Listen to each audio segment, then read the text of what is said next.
নমস্কার, জেটিস কিচেনে আপনাদের সকলকে স্বাগত জানাই। কেমন আছেন সবাই? আশা করছি খুবই ভালো আছেন। আজ বানাবো চটপটি। আমাদের সবার প্রিয় চটপটি বানিয়ে নেব। আমি এখানে নুন দিয়ে সিদ্ধ করে নিয়েছি মটরগুলো সারা রাত ভিজিয়ে রাখার পর।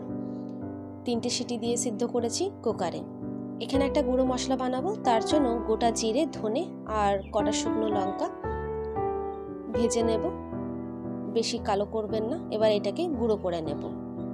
এদিকে একটু তেঁতুল জলে ভিজিয়ে রেখেছি, সেটাকে চটকে নেব যেন তেঁতুলের পাল্পটা বেরিয়ে আসে। আর এই যে তেঁতুলের বীজ বা খোসার মতো যেটা থাকবে সেটাকে কিন্তু আমরা ফেলে দেব। এটা কিছুক্ষণ ভিজুক। এরপর এখানে দিয়ে দিলাম একটা মিডিয়াম সাইজের আলুকে নুন দিয়ে সিদ্ধ করে ছোট ছোট করে কেটে দিয়ে দিয়েছি। দিয়ে দিলাম শসা কুচি, দিয়ে দেব পেঁয়াজ কুচি, দিয়ে দিলাম টমেটো। তবে টমেটোর ভেতরে যে বীজটা আছে সেটা কিন্তু আমি বাদ দিয়েছিলাম, টমেটোর শুধু ওপরেরটা দিয়েছি। দিয়ে দিলাম ধনেপাতা কুচি আর দিয়ে দিলাম লঙ্কা কুচি। আর দেব ওই যে তেঁতুলটা আমরা গুলে রেখেছি সেই তেঁতুলটা, একটু বেশি করেই তেঁতুলটা দেব, টকটক হলে বেশ ভালো লাগবে।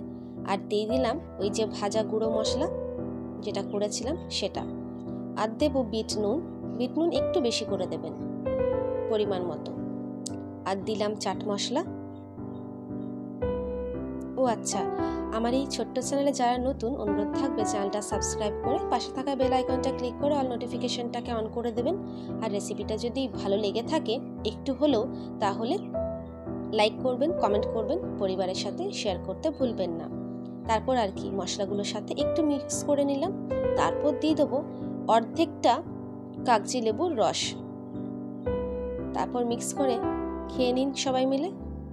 আমার তো এই চটপটিটা খুব পছন্দ হয়েছিল এবং আমার বাড়ির সকলের। আপনারাও বানিয়ে দেখুন, কেমন হলো জানাতে ভুলবেন না। চলুন, দেখা হচ্ছে পরের ভিডিওতে নতুন রেসিপির সাথে। সুস্থ থাকবেন, ভালো থাকবেন, সাবধানে থাকবেন।